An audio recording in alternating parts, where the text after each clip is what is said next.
তেল বা সোনা, তেল বা সোনা একই কথা, কারণ সোনার ফাংশন প্লে করছে এখন তেল।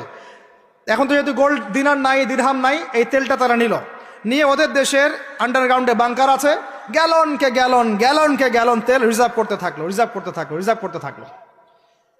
এমনভাবে রিজার্ভ করতে থাকলো যে বিগত আগামী 30 বছর যদি বিশ্বে কোনো তেল নাও থাকে, ওরা চলতে পারবে, প্লেন উড়াইতে পারবে। ওদের মিলস বন্ধ হবে না, ফ্যাক্টরি বন্ধ হবে না, ওদের ইন্টারনেট সেকশন বন্ধ হবে না, বিদ্যুৎ বন্ধ হবে না, ওদের কোনো কিছুই বন্ধ হবে না, কোনো প্রযুক্তি বন্ধ হবে না। এত তেল তারা এখন রিজার্ভ করলো কি দিয়ে? ওর দেশে ছাপানো বিনামূল্যের ডলার দিয়ে।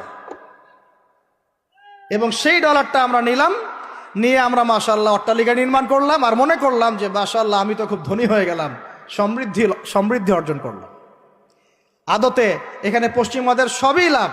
আমরা বলি না যা লাউ তাই কদু, আমরা বলি আম গেল সালাও গেল, তাই না? এখানে আমও তাদের, সালাও তাদের। আদতে আমাদের কিছু নাই। আপনারা হাসতেছেন, কিন্তু এইটা হচ্ছে সারা বিশ্বের সবচেয়ে বড় জুলুম।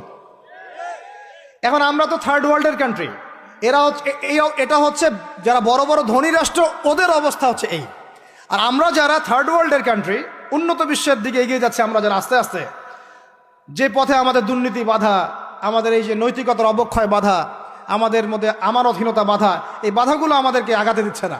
তা আমাদের অবস্থা কি হতে পারে তাহলে চিন্তা করেন। এখন আমরা এই জায়গায় আছি, এই জায়গায় বসে বসে আপনি মনে করছেন যে আপনি মাশাআল্লাহ খুব পাক্কা মুসল্লি, হালাল খাচ্ছেন, নামাজ পড়তেছেন, তাহাজ্জুদ গোজার, জান্নাত কিনে নিয়েছেন মাশাআল্লাহ। অথচ আপনার অর্থনীতি সুদভিত্তিক, এবং এই সুদভিত্তিক অর্থনীতির আন্ডারে থেকে কোনো বেসরকারি ব্যাংক পর্যন্ত 100% সুদমুক্ত সিস্টেম দিতে পারবে না।